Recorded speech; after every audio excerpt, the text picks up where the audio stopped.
We are on second chapter, towards the end of the second chapter. Uh, Mantra number 15. We've read it one time. We will today discuss and 16 and 17. That ends the second chapter. I'll read it once more. We're on page 120, 120. When the yogi realizes here the reality of Brahman, which is birthless, unchanging, and untouched by all the categories, as the very reality of his own self, that is comparable to a lamb, then he becomes free from all bondages by knowing the deity. Uh, One of the things that the Rishi, the Svetasvatara Rishi, is saying the highest realization is not different from the Supreme Soul. This is it.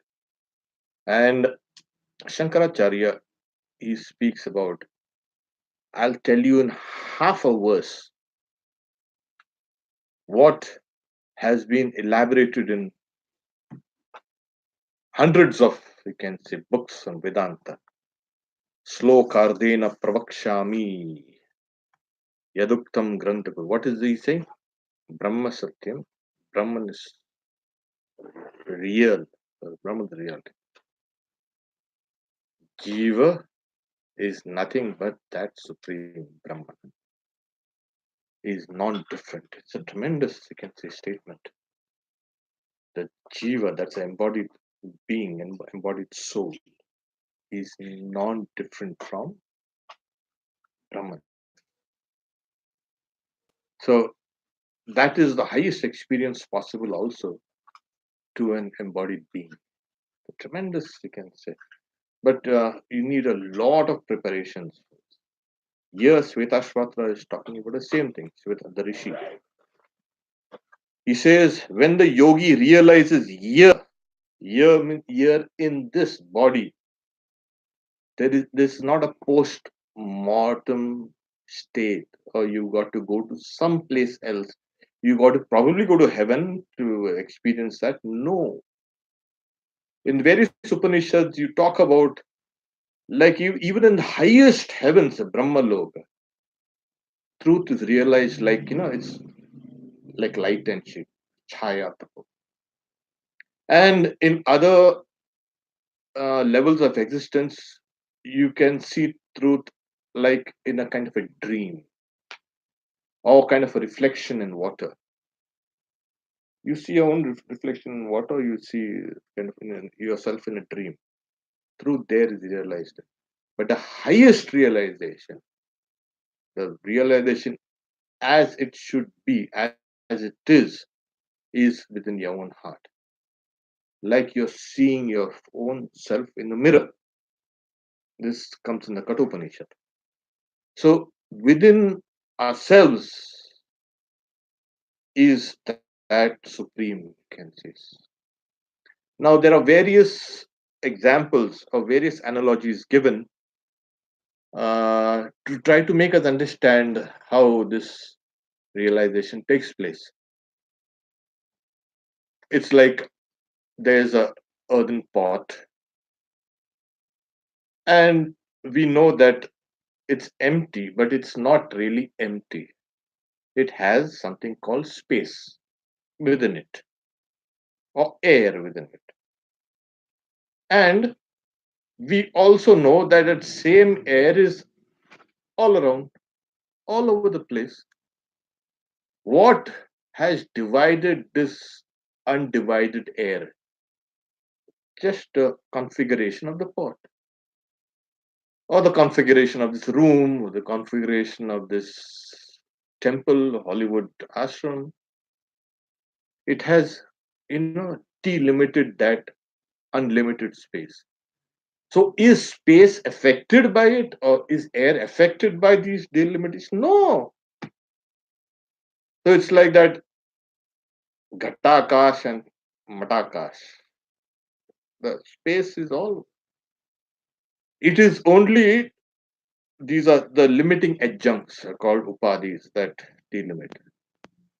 When the space inside the pot realizes that it is one with that all pervading space, realization comes. So long it was thinking, oh, I've got these nice sides around me and it's nice and round and nice and smooth, and actually I'm so comfortable here. Oh, and then he looks around. Oh, hey, I'm all over the place. This is one. Another one is you look at yourself in the mirror, and you keep on looking at yourself. Yeah, this is me and fine. And suppose you break that mirror, then what happens? Where does the reflection go? The reflection does not go anywhere, or you can say it merges back into you. So there you are. So what happens to this individual soul, as we say? It merges back in that supreme soul. Yes, sir. So the process is listen to the words of the Upanishad.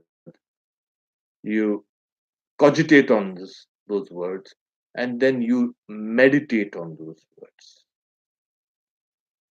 The realization will come by the what the Guru has told you, that you are that Brahman.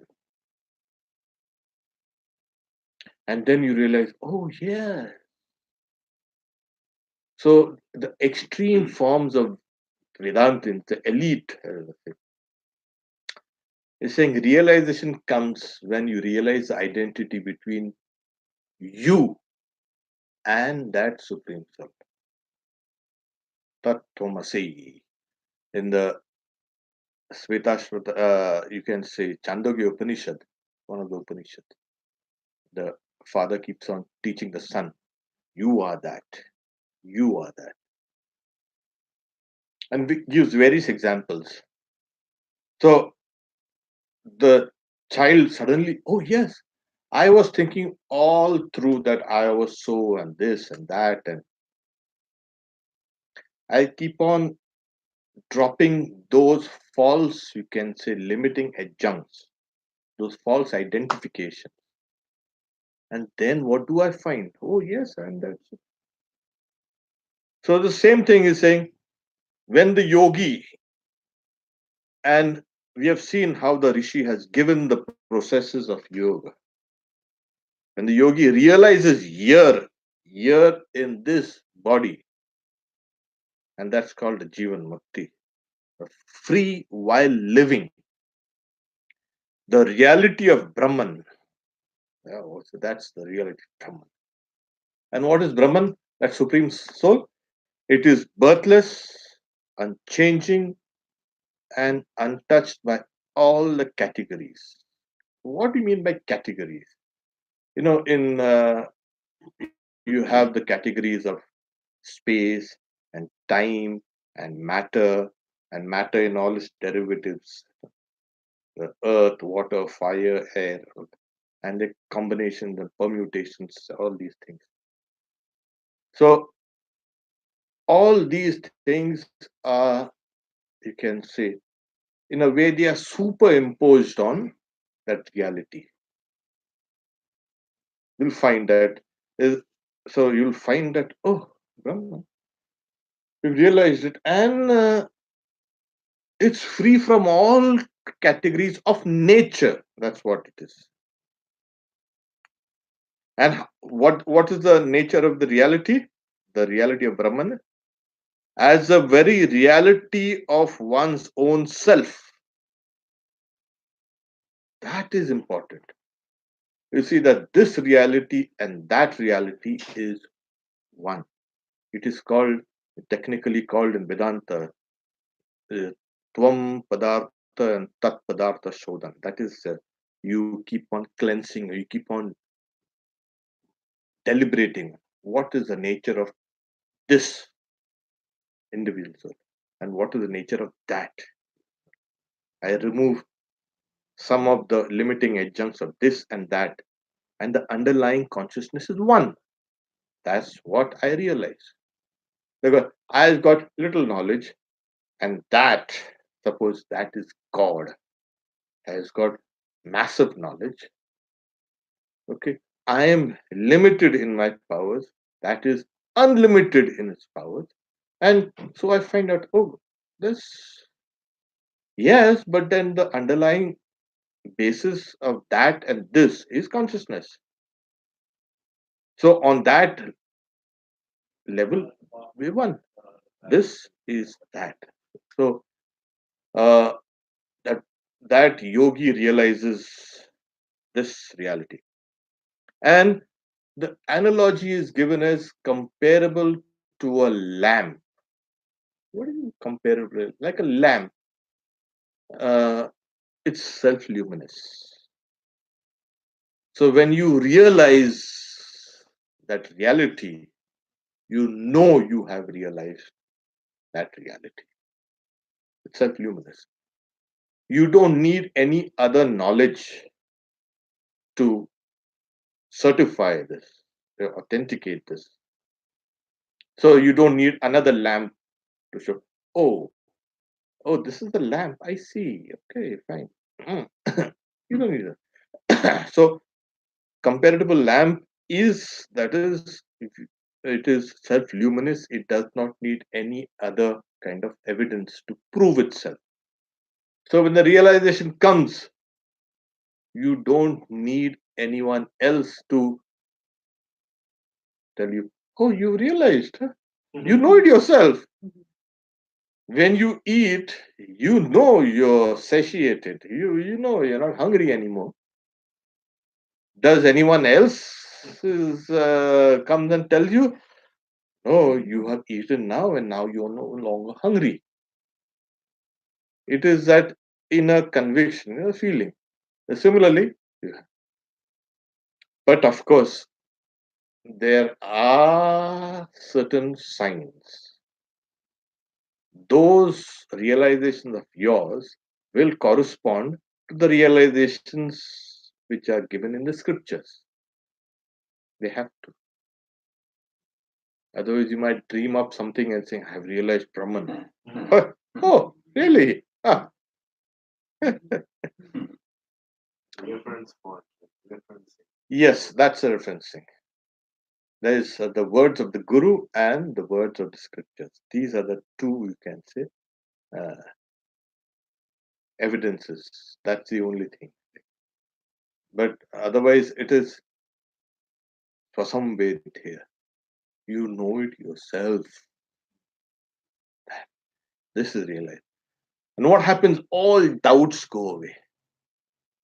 And if you don't, like there was a direct disciple of Sri Ram Krishna. A monk goes and says, I've realized everything. So the disciple says, there's no doubt at all? Absolutely not. Even a little? Then he keeps on pondering. Yeah, I think then you haven't realized. If there's a doubt, there's, so that it's a kind of a rock solid knowledge that comes to you. So this is a, and then the yogi becomes free from all bondages, obviously, by knowing that deity. The deity in the beginning of the first chapter, they had given what is the cause of the universe and what is the effect of this universe. The universe in its various forms. And then they said, what's the real cause of the universe? The cause of the universe is that deity, that Deva. So, Devatma Shakti Swagunair Nikudam. And we had seen what the Deva means. It is something which is luminous. Deva means luminous. So that Deva, that Atman, and that Brahman are just three ways of saying the same thing. So when you realize, what do you realize? Because we had discussed it, we need to understand that this creation is divine. And if it is divine, it is not something that arrives at divinity towards the end of its evolution. The very seeds of divinity were sown in the very beginning. And that's why it's in the beginning, in the middle, and the end, it's divine. So if it is divine, then it has to arise from divinity. And what is that divinity? This is that Deva. That's what they say. Uh, Yad Atma Tattvena tu Brahma Tattvam Deepo Upamena Yukta. There's another word. So they have started this practice of yoga as like a kind of a yogi. He starts kind of in a way he's searching for that reality. And as he's searching, it is a form of kind of trying to attain something. I start from here, from non-knowledge to knowledge.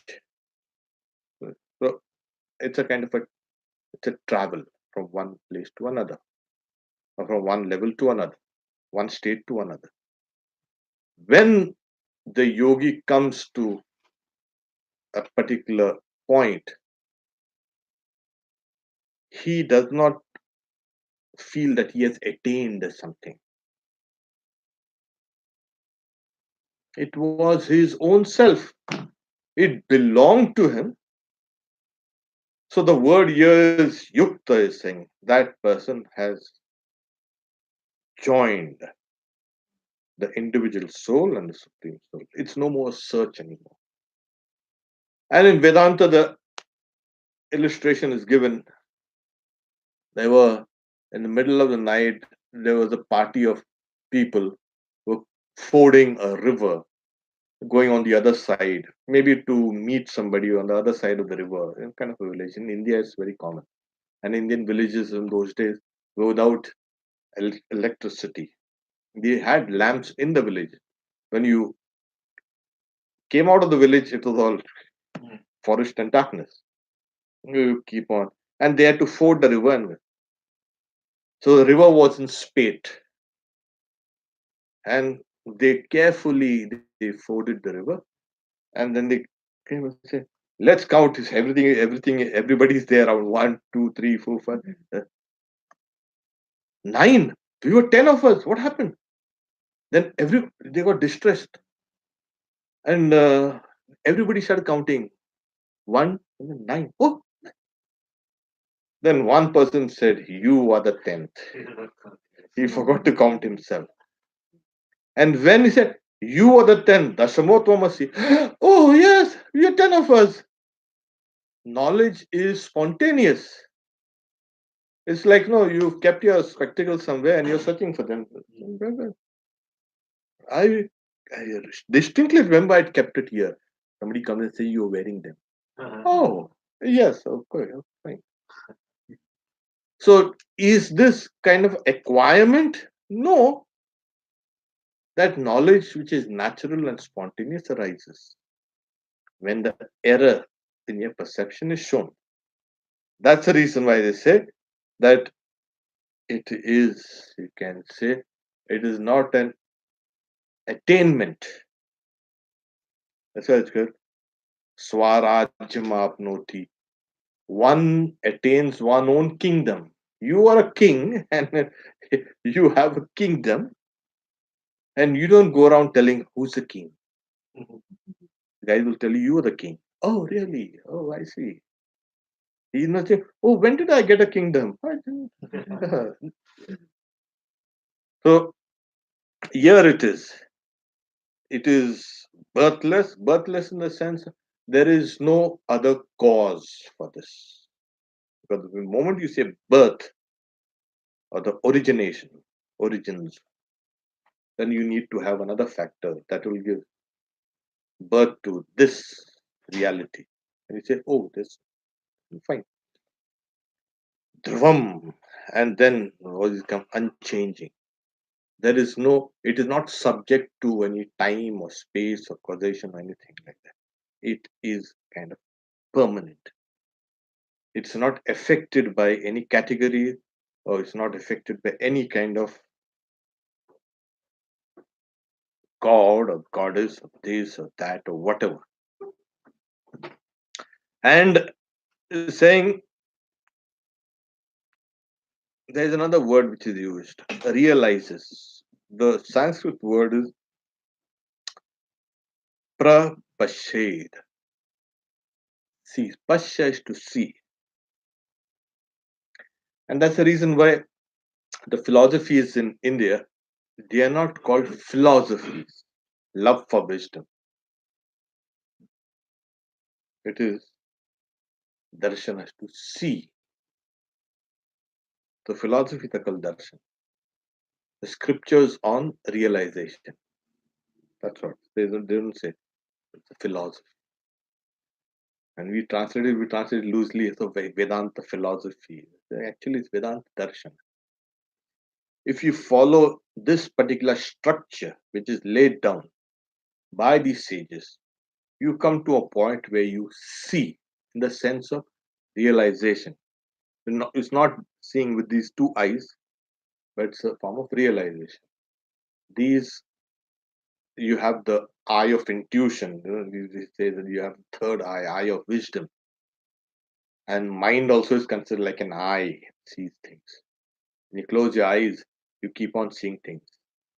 Okay, as you're seeing things. So that's a direct, you can say, demonstration. And the you can say it's given like the fruit in the palm of one's hand. You have an apple, somebody comes and says, probably it's not an apple, maybe it's an orange. No. Maybe it's not in your right hand, maybe left hand. All this is philosophy. Darshan is straight. I see it right here. It's in my palm of my hand. This is the realization. Demonstrable. Here it is. Unmistakable. There is no doubt about it. There's the word seers, sense and seers. Yeah, seers. Those rishis, they are called, they're seers. They just see those truths. That's the reason why I'm saying we don't use the word wise and seers. So, knowing him, jnatva deva muchyate sarvapashai. That is, then the yogi becomes free from all bondages. This is what.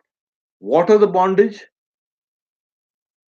First is, we know very well the bondages of the karma and the effects of karma. And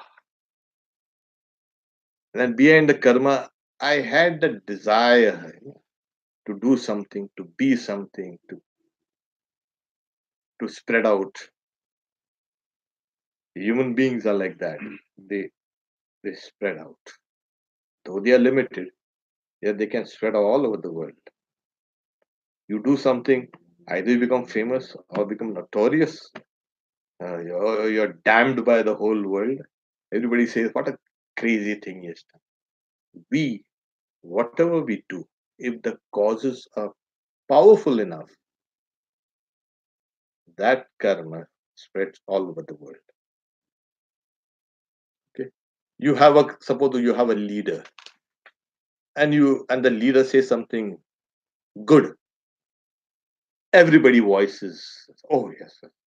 And if the leader says some nonsense, everybody says, huh, see that guy. So either way, it shows something that we tend, through our actions, through our words, and through our thoughts, can spread. That's because the third chapter begins with that kind of net. That's a net. But the net is of God, of course. We get caught. But individually, we are also. So your fame, your glory, spreads. How does it happen? If the causes are powerful enough, the desire is powerful enough, and what have people follow some of the things in the old conquerors, emperors. They wanted to conquer lands and nations and territories. And I want to conquer the whole world. You're the fool. The- Why do you have to bother about it? It doesn't belong to you. The land does not belong to you. Now they realize it doesn't belong. If you really do something good, you will spread all over. Buddha did something good, he spread all over the place. Christ did something good, he spread all over the place. So karma spreads you out. And you, not the body, the personality. It's not spreading. So whatever you do, if your causes are small, then you'll be known in that particular locality, probably, or particular group or particular community. And if your causes are powerful, the desire is powerful. But this is from the standpoint of karma. Behind that is the desire. For the realization of truth, you'll have to do away with all these things. And how do you do away? Remove the ignorance regarding yourself and the world. And then what happens? So that's why it's called non knowledge, desire, and karma. These are the bondages. Or you can say, oh, this is me and this is mine. Rama was asked by his brother Lakshman, what is this Maya? There are various discourses on Maya. And Rama says, me and mine, you and yours. This is Maya. We are, as it were, dividing this reality between the subject and the object. The other day we had gone for the Passover Seder at the city hall. There was one hostess. Her name was Maya. Hey, wonderful. Hey, you are one of the pillars of the Vedanta. Oh, what a burden. I said, no, it's not. It's an honor. Maya. Then we tried to explain it like once you have, this is the kind of a structure that once you can understand this, you can understand the reality. So, what is this Maya? It is this non knowledge, I and mine, you and yours. I don't care. Sometimes I come in touch with this you, otherwise, I have divided the non knowledge, desire, and karma. And then the results come and they catch you. So, you're con. So, you become free from all bondages. Pasai is more like a kind of a noose. You throw a kind of a lasso around maybe a charging bull or a kind of a horse. You want to break the horse. You throw one, and one is not sufficient, and you throw the second one. The cowboys in your country, they'll throw a second one, a third one, and then the horse is caught and he's dragged. We are similarly we're caught like this. Somebody throw the lassos. Finally, you find that, oh God, actually no one threw the lassos. We bound ourselves. We threw the lassos over ourselves. And we were caught. So, who's there to help you? No one's there to help you. You've done the damage. You've got to extricate yourself from that. So, so once you know the deity, you become free from all bondages. That's the idea. We take the next mantra. That's 121 page, 16th. This very deity is in all the directions and all the intermediate directions. He was born as the first. He again exists in the womb. He verily is the one born. He is also the one going to be born. He exists in all beings. He has faces everywhere. This is the cosmic person they're talking about. So, what is this? Eshahi Deva, that deity, this very deity, is in all directions, Padishu. And Anu, and in the intermediate direction also. You have the south, north, east, west, and then we have the, you can say, northeast and southwest and all these things divided. And can keep on dividing and dividing and dividing, subdividing the direction. So he is there in the directions, he's in the sub directions also, intermediate areas also, and it's up below everywhere. So the sage is saying that this deity is not located in a particular place. The moment we think we are located in a particular place or a particular body, that itself is kind of ignorance. So, what is this ignorance? So what is this knowledge?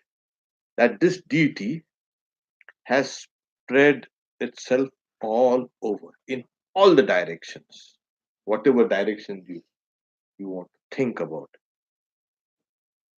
So, he was born at the first, born in the sense that that the firstborn is called a Hiranyagarbha, the golden egg, the golden wound.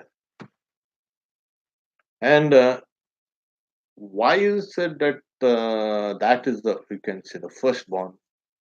Because from there have issued out all these worlds, the subtle, the causal, the cross, and the divine worlds. All these things have come. So that's why they say that was born first. So, so even before that, he was existent. That deity. He again exists in the womb. He verily is the one born. He is the one going to be born. That is, that deity was in the very beginning, in the middle, and in the end also. The only thing that is born, ever to be born, ever to rise, is that deity. That deity makes itself one, makes itself manifold, makes it many. Like, uh, in India, when a child is born, oh, this is the birth of the God. Yeah, they come. Or the divine mother has come with the girl. So it's like that. We know that in reality, it's actually that God, as it was born. So the only thing that is ever born is that deity in all its modifications. Born as the wind, and born as the sun, and born as the stars, and born as birds and trees and branches, leaves, insects and ants, and oh yes, that's the only thing that is ever born. This is what we must understand. When you have, oh, this is the God that's born. Oh yeah. Oh, this is the divine mother that's born. Oh yeah, see. They don't say, oh, this is child has been born. Nowadays, we have some people saying, oh, my son is born and my daughter is born. No, it's a God who is born. It gives a totally a spiritual, you can say, outlook on birth. So, and in the future also, the only thing that will be born is that deity. It means that that deity is the cause, the deity is also the effect. He or she exists everywhere in all the direction. So he's saying he has faces everywhere. every face belongs to that deity. Now, we face, oh, you know what? We have a facial recognition, you can say hardware in our brain. So we look at a face first thing. But why the whole thing, your body itself is the kind of a face. It kind of reflects you. Nowadays, we have something called the body language and all these things. Big studies. Uh, he exists everywhere. His face is everywhere. Then, even in the Bhagavad Gita, I say, with his eyes and ears and faces, and hands and heads and feet and stomachs, all everywhere. Sahasra Shirsha Purusha Sahasra. The thousand and thousand, thousand. So, what do you see? It you see only the deity everywhere. Really? See, we are seeing the deity. Yes. Once the illusions have all gone off, you see only the deity existing everywhere. Oh, what a boring thing. No, it's not boring. It's not boring. That one has become manifold. Many. So even in the Upanishad, they say that if one can see the one in the many, to him belongs eternal peace, to none else. So here it is. Taseva shantim sukham netresham. It's that like. So in this manifold, we must be able to see that one deity. See, when we cogitate, we are made of the material, this is made of the material, this is made of the material, same. The food is made out of this material. So there is something called a universal material. It's flowing here and flowing there, kind of small whirlpools here in this vast ocean. So Vivekananda also says the sun is one whirlpool, you are another, and a plant is another. So this matter is constantly circulating itself. And in the interim period, we say me and my, me and I, but we are circling inward and outwards and not going out in here. So, from common knowledge, we can understand that everything that has matter is actually is one. Otherwise, we will not be able to see it, or feel it, or taste it, touch it, smell it, nothing. It's all matter.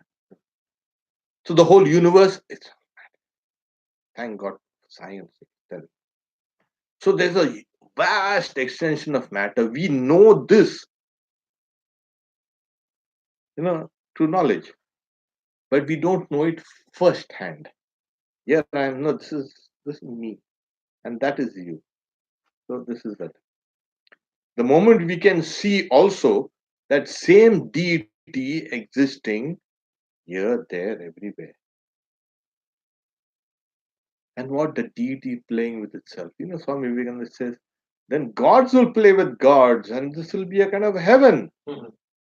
When you see that this whole thing is one divine creation, a divinity all, you'll never get bored. Why? Because there's the tremendous joy that accompanies this realization. It's not a kind of a dry knowledge. Oh, you have you realized that deity? Yes. Oh, so boring. Oh no, you'll be filled with tremendous joy. You simply cannot contain it. It suffuses you.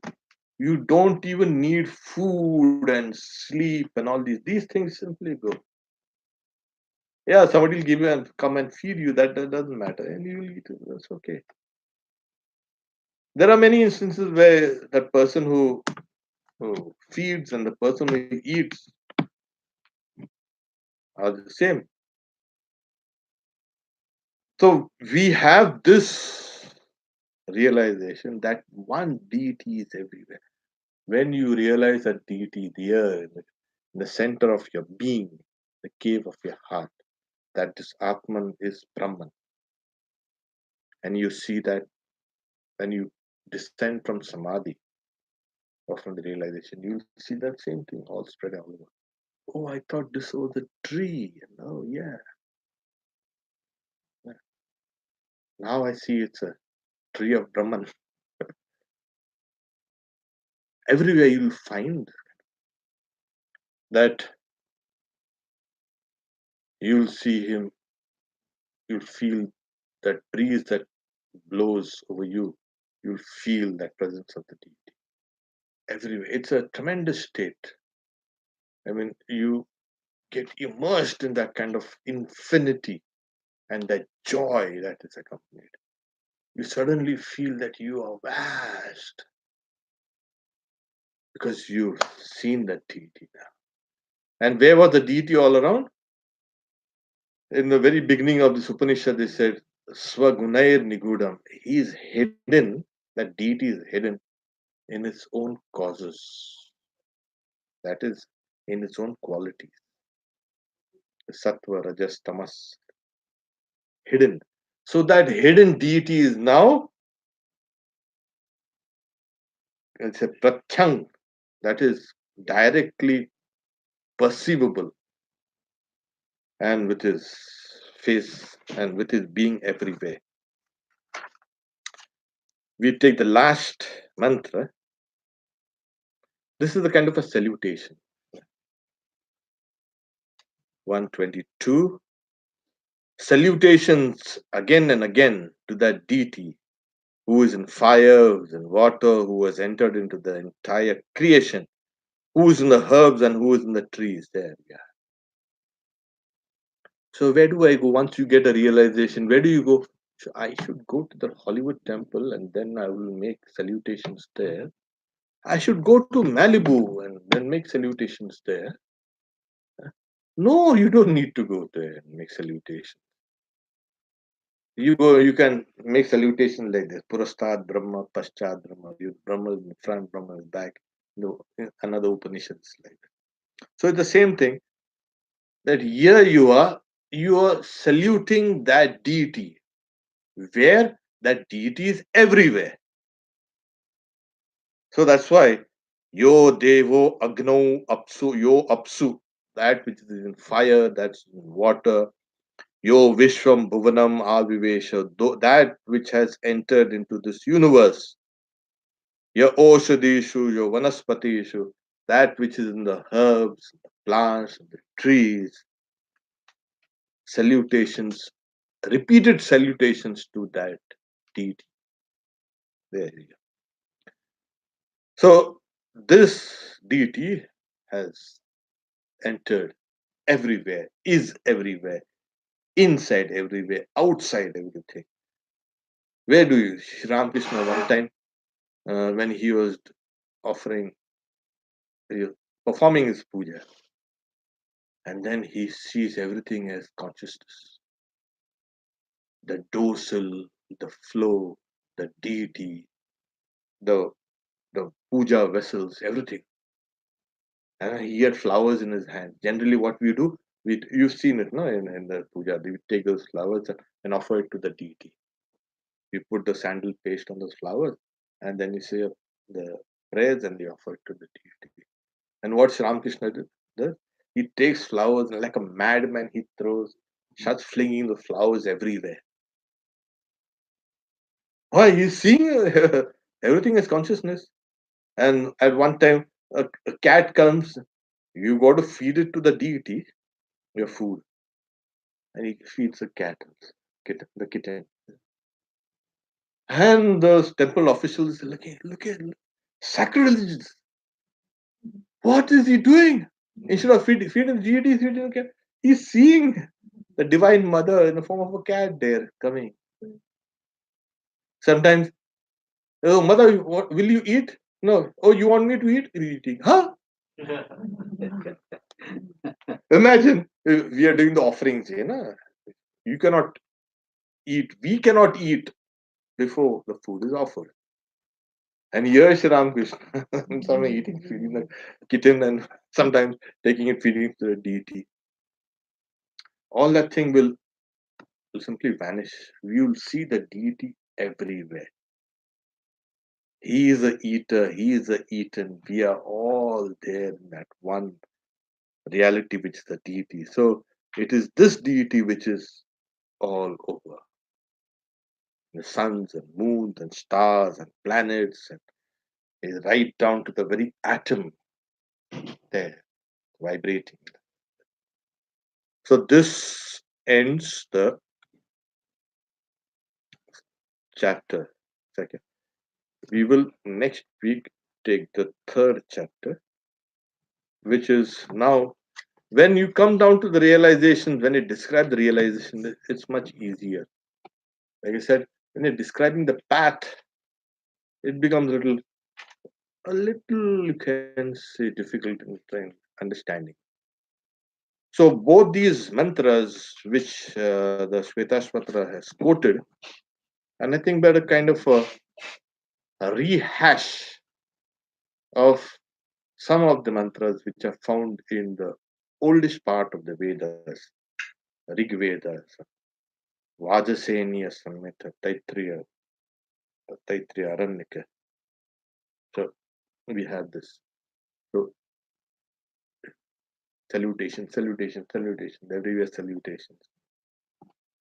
So this is where, and in a way, he's closing this chapter by referring to those past verses, uh, because he feels that these are those authentic realizations which were spoken of earlier, and through the practices of yoga have now been clarified. He has systematized those things, and this is the meaning of those ancient.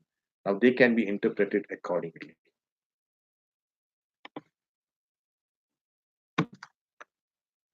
So we can take questions. Why do we need chapter 3? Consider what we did today. We're done, huh? Hmm. Yeah, It was thrilling. yeah. You pointed right at it.